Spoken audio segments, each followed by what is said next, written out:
I'm not going to be dirty. My friend Sarah came and she's like, if I brought my parents, would they be mortified? Are you going to be dirty? I'm like, no, I tried being dirty, like in one of the very first comedy shows I ever did. I tried just a little bit of dirty. And my mom is, you know, sweet Southern Christian lady, and she was like, oh my gosh, are you going to say things like that on stage? You can't do things like that. You're going to hell in a handbasket like that. Saying things like that on stage. And I'm like, you know, I don't think I'm I'm a spiritually sound woman, you know. But if I had to go to hell, that is, a handbasket sounds nice, you know? Because the way I picture it in my mind is like a coal truck, you know? Like, oh, where am I going? You're going to hell. No! Right? Like that's what I grew up believing. But a handbasket is like, it's like a gingham lining and little sandwiches. Like, where are we going? Hell! Oh, this is a lot nicer than I thought it was gonna be. Like that. So, one more thing about me. I'm a Halloween baby, Devil's Night baby. Any other October babies in here? You know, oh, good. And you know what it's like, you can't have a birthday party because everybody's having a Halloween party. So you can either show up and just say, oh, I'm just gonna pretend like this Halloween party is my birthday party and be gypped. Or, a friend of mine suggested last time I was trying to figure out what to do for my birthday, and she goes, oh my gosh, you know what? I know a guy that does graveyard tours. We should do one of that. We can have this guy lead us through a graveyard. And I know what you're thinking, right? Is he single, right? Because where are you going to find a guy that likes to walk around among the dead as much as you do? Who is that guy? How do you know him? Why does he know that? We didn't do it. I'm still intrigued, though, because how hot is that? Okay, I'm getting older. Here's how I know. Instead of people calling my friends my dumbass friends, they now say they're my colleagues. That's how I know. The situations are the same, but now my friends wear khakis and they work in mortgage and they're teachers or run a business or something, so they're colleagues. Situations are the same. Usually still someone's coming up to me and saying, Miss Smith, yes, that's me. One of your colleagues is in the hotel fountain. Okay, yeah. I know which colleague that is. I'll be right over. Did you guys grow up on Sesame Street? Yes. Yes! Oh my gosh, yes. A resounding yes for Sesame Street. I was thinking the other day about one of these kids is doing his own thing. You guys who didn't grow up on Sesame Street, have you ever heard of it? Yes, okay, so one of these kids is doing his own thing, one of these kids is not the same.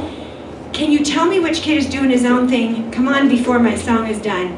And I was thinking about that and I'm like, oh, that's how I learned to judge people who are different. That's so sweet. These kids are jumping rope and that kid's collecting stamps. He's different, let's highlight him.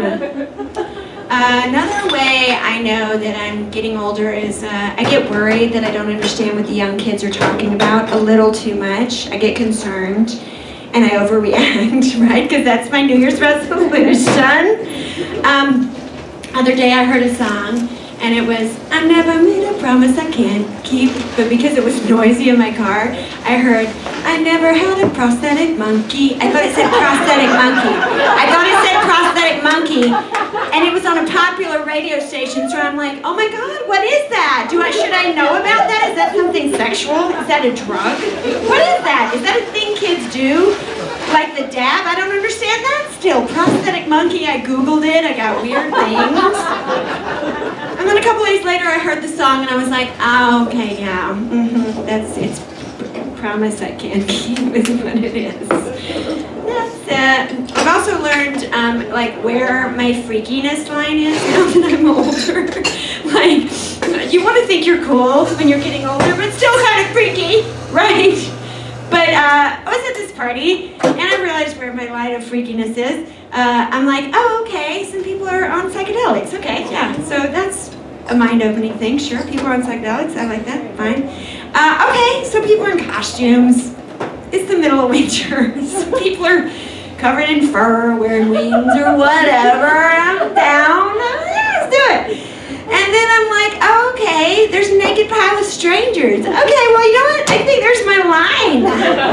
Fill my line. No, you guys go ahead. No, I know. I thank you for the invitation. I swear I'm super flattered. You look great. In a pile of naked strangers.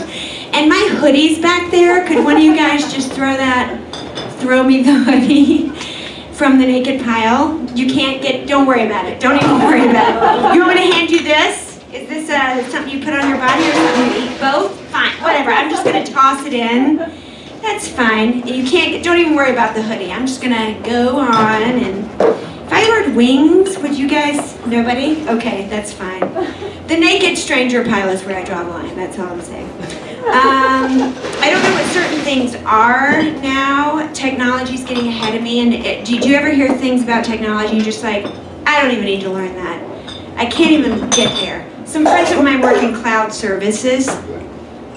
Who in here fully understands what cloud services means? 100%.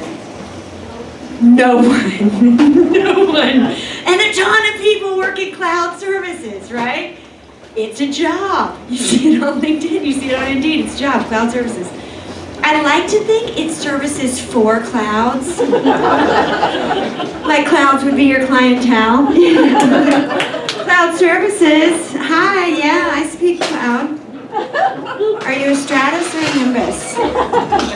I can't tell you apart. See, racist! Racist! Because you know it'd be just like any business where there's one like asshole cloud. Oh, great. Got a meeting with that cloud today. What else? I am single. Round of applause for single people! I was dating a guy for a while, real sweet guy, not a comic. He wasn't a comic. Here's how I know he wasn't a comic. These guys will understand this. We were at Eastern Market last year, and we walk upon this man who's selling, like he's carved plants into big animals and structures, right? Like Edward Scissorhands, remember? Like this guy's like, and I'm walking up, getting ready to make all these terrible jokes to my boyfriend, and he reaches the guy before me and says, "Your topiary is amazing." That's what he said. Your topiary is amazing. And I'm like, oh my gosh. It didn't even dawn on him to say, nice bush, or how did you trim your bush so nicely, or anything like that. Oh my God, isn't that so cute? It didn't even occur to him.